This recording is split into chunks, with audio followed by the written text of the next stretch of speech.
Hello guys, मेरा channel में आपका स्वागत है। और चैनल में फर्स्ट बार आए हैं तो लाइक और फॉलो और सब्सक्राइब करके जाइएगा और ये वीडियो को लास्ट तक देखिएगा। इंडिया में इंडिगो फ्लाइट एयरलाइन सबसे बड़ा है। 65% एयरलाइंस कंपनी का भागीदारी है और वो सबसे ज़्यादा कैंसिल कर रहा है फ़्लाइट। अभी फ़िलहाल कुछ गवर्नमेंट का रूल है उसके लिए। और दिल्ली से मुंबई का टिकट है 50,000। मिडिल फैमिली कैसे वो टिकट लेगा, कैसे ले पाएगा? जिसका पेमेंट 20,000 है वो कैसे लेगा?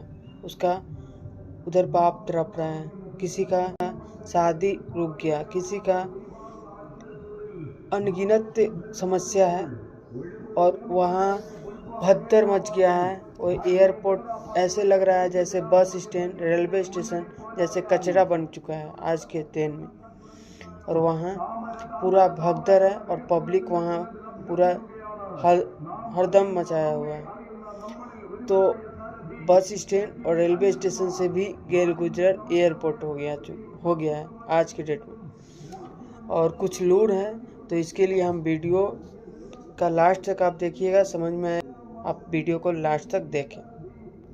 इस वीडियो को देखिए दोस्तों, ये कोई रामलीला मैदान या इंडिया गेट नहीं है। ये लिटरली एक एयरपोर्ट है जिसकी टर्मिनल बिल्डिंग के अंदर लोग प्रोटेस्ट मार्च निकाल रहे हैं।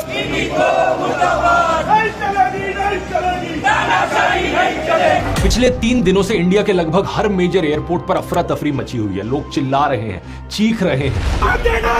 3 बजे से जवाब पूछ रहे थे तो। हालत बहुत बुरी है और इसके पीछे इकलौता कारण है एक कंपनी, इंडिगो, जो कि देश की सबसे बड़ी एयरलाइंस है। पिछले 3 दिनों में इंडिगो एयरलाइंस की लगभग 1450 फ्लाइट्स कैंसिल हुई हैं और कई हजारों फ्लाइट्स डिले हुई। इसकी वजह से लाखों पैसेंजर्स देश भर में एयरपोर्ट पर फंसे रहे। कई यात्रियों को पूरी रात एयरपोर्ट पर गुजारनी पड़ी। जवाब में एयरलाइन एक के बाद एक बहाने देती रही और ढंग से कोई इंफॉर्मेशन कम्युनिकेट नहीं की। सवाल यह है कि देश की सबसे बड़ी एयरलाइंस इस तरीके से अचानक से कैसे कोलैप्स हो गई। इसके पीछे कारण है इंडिगो की मिसमैनेजमेंट और शायद से सरकार को ब्लैकमेल करने की कोशिश। कुछ समय पहले की बात है दोस्तों, डीजीसीए ने नए flight duty time limitation rules बनाए जिससे पायलट्स और क्रू को प्रॉपर रेस्ट मिल सके और पैसेंजर्स की सेफ्टी बेटर हो सके। इन नए रूल्स के अनुसार पायलट्स और क्रू के लिए वीकली रेस्ट पीरियड 36 घंटे से बढ़ाकर 48 घंटे कर दिया गया और डेली वर्किंग आवर्स 8 घंटे किए गए। इसके अलावा नाइट लैंडिंग्स को 6 से घटाकर 2 कर दिया गया। इन रूल्स का मतलब है कि अब सेम नंबर ऑफ फ्लाइट्स को ऑपरेट करने के लिए एयरलाइंस को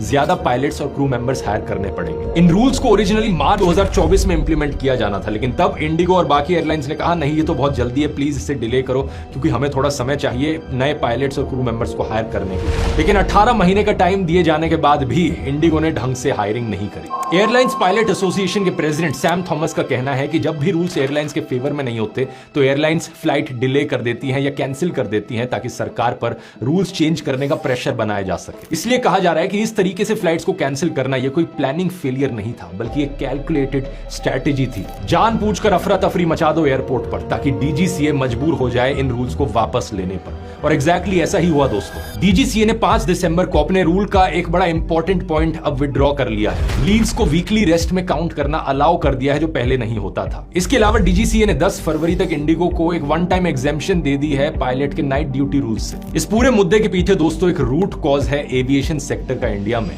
एक मोनोपोली या डुओपोली बन जाना। आज के दिन इंडियन एविएशन के मार्केट में इंडिगो का मार्केट शेयर 65% पर है और एयर इंडिया का 30%। इन दोनों के अलावा लगभग सारी एयरलाइंस खत्म हो चुकी हैं। तो आज के दिन अगर एक पैसेंजर खड़ा होकर बोले कि मैं इंडिगो को बॉयकॉट करना चाहता हूं, ये लिटरली पॉसिबल ही नहीं होगा। ये बड़े अफसोस की बात है दोस्तों, क्योंकि आज से 20 साल पहले ढेर सारे ऑप्शंस हुआ करते थे। Go Air, air Asia, jet airway, spice jet, Kingfisher airlines, एक समय पर इतनी सारी एयरलाइंस होती थी, कंज्यूमर्स के पास चॉइस थी। लेकिन इस मौजूदा सरकार की पॉलिसीज की वजह से देश का ऑलमोस्ट हर एक सेक्टर मोनोपोली या डुओपोली की तरफ बढ़ता जा रहा है और ये कंज्यूमर्स के लिए बिल्कुल भी अच्छी खबर नहीं है।